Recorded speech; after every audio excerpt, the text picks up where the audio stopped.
مشرق وسطیٰ میں امن اس وقت تک نہیں آ سکتا جب تک کہ اسرائیل کی جو بے لگام حکومت ہے اس کو کنٹرول نہیں کیا جاتا۔ شام کے جو صدر ہے احمد الشرا، ان کے سر کی قیمت $10 ملین امریکہ کی جانب سے لگائی گئی تھی ان کو گرفتار کرنے کے لیے۔ السلام علیکم، آپ دیکھ رہے ہیں کیپٹل ٹی وی اور میں رخشان میر۔ ریڈ کارپیٹ کے دونوں اطراف سجے سورے اونٹوں کی لمبی قطاریں۔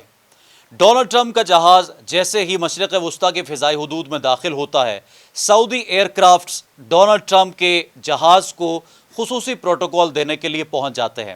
یہ تمام تر مناظر جو مڈل ایسٹ سے سامنے آ رہے ہیں، یقینی طور پر اس خطے کے لیے یعنی مڈل ایسٹ کے لیے ایک بہت بڑی ڈیولپمنٹ تو ثابت ہوں گے، لیکن کچھ اہم سوال غزہ سے متعلق پیدا ہوتے ہیں۔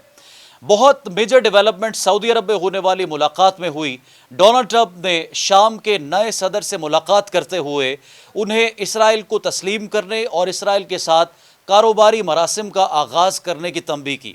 اور شام کے نئے صدر نے ڈونلڈ ٹرمپ کی بات کو مبینہ طور پر تسلیم کر لیا ہے۔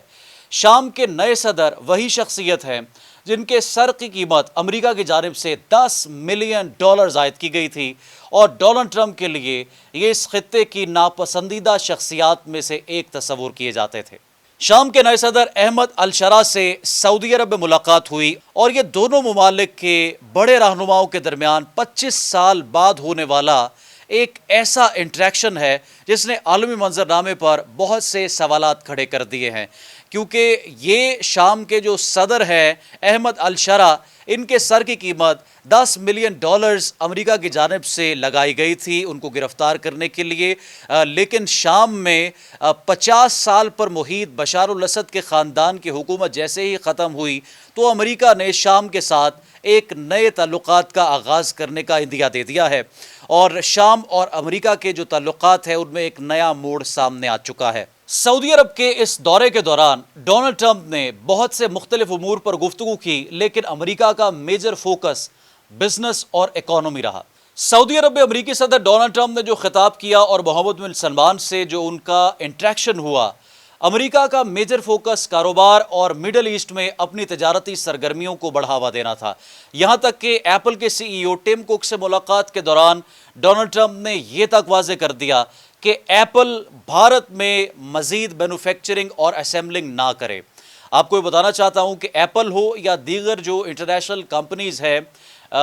جو بڑے بڑے جائنٹس ہیں، وہ بھارت میں سرمایہ کاری کر رہے ہیں، کیونکہ بھارت میں مین پاور بہت زیادہ ہے، اور بھارت میں جو فوکس ہے گورنمنٹ کا وہ IT سیکٹر میں ہے، اور جو ڈیجیٹل اس وقت اکانومی بن رہی ہے اس کو فلرش کرنے میں ہے۔ یعنی گزشتہ چند سالوں کے دوران ایپل نے اپنی اسمبلنگ کا ایک میجر حصہ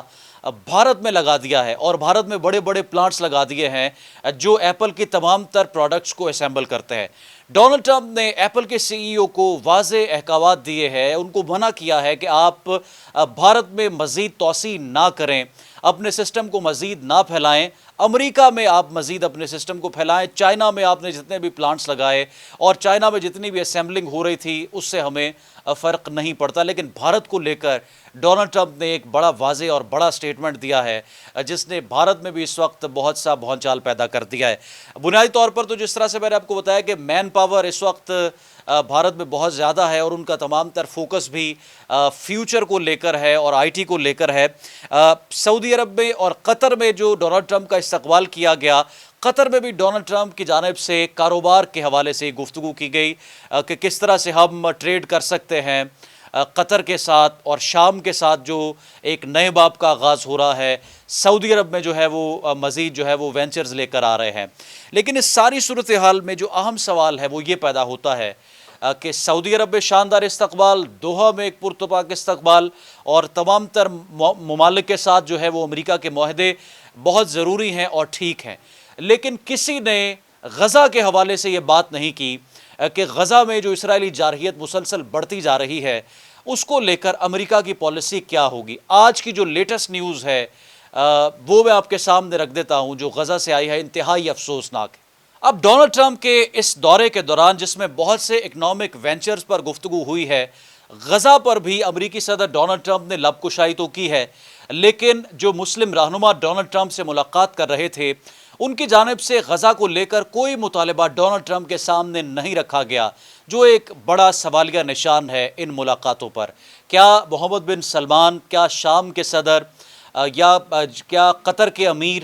ڈونلڈ ٹرمپ کے سامنے فلسطین کا مدعا نہیں پیش کر سکتے تھے؟ اور جب وہ پیش کر سکتے تھے تو ان کی جانب سے باضابطہ طور پر کچھ مطالبات کیوں نہیں رکھے گئے؟ البتہ ڈونلڈ ٹرمپ نے سعودی عرب کے دورے کے دوران ضرور اس حوالے سے بات کی ہے، لیکن آج جو خبریں فلسطین سے موصول ہو رہی ہیں وہ انتہائی افسوسناک ہیں۔ خان یونس کے مقام پر آج خوفناک بمباری اسرائیل کی جانب سے کی گئی ہے، جس میں 70 فلسطینی شدید زخمی اور 28 کے شہید ہونے کی اطلاعات ہے۔ جو اسرائیلی میڈیا ہے وہ تو یہ دعویٰ کر رہا ہے کہ ہم نے حماس کے رہنماؤں کو نشانہ بنایا ہے، جو کہ ایک اسپتال کے نچلے احاطے میں چھپے بیٹھے تھے، لیکن اطلاعات یہ ہیں کہ یہاں پر جو تمام تر نقصان ہوا ہے وہ ان آرمڈ سیویلینز کا ہوا ہے اور اسپتال کو ٹارگٹ کیا گیا ہے۔ اس میں کیجولیٹیز بھی سیویلینز کی ہوئی ہیں، اس میں شہادتیں بھی جو ہے وہ سیویلینز کی ہوئی ہیں، اس میں حماس کے انفراسٹرکچر کو جو ہے وہ اس طرح سے نقصان نہیں پہنچا جس کا دعویٰ کیا جا رہا ہے۔ امریکی صدر ڈونلڈ ٹرمپ نے سعودی عرب کے دورے کے دوران یہ کہا ہے کہ ہم فلسطینی عوام کو ایک خوشحال مستقبل کا حقدار سمجھتے ہیں۔ یہ بھی کہا گیا ہے کہ جو جنگ ان پر مسلط کی گئی ہے اس کا خاتمہ جلد ہونا چاہیے، اور یہ بھی کہا گیا ہے کہ نہتے فلسطینیوں کو ہم اس طرح سے بے یار و مددگار نہیں دیکھ سکتے۔ لیکن عملی طور پر ڈونلڈ ٹرمپ کے سٹیٹمنٹ کے چند گھنٹوں بعد ہی فلسطین پر اٹیک کر دیا جانا اور خان یونس میں سیویلینز کو ٹارگٹ کیا جانا،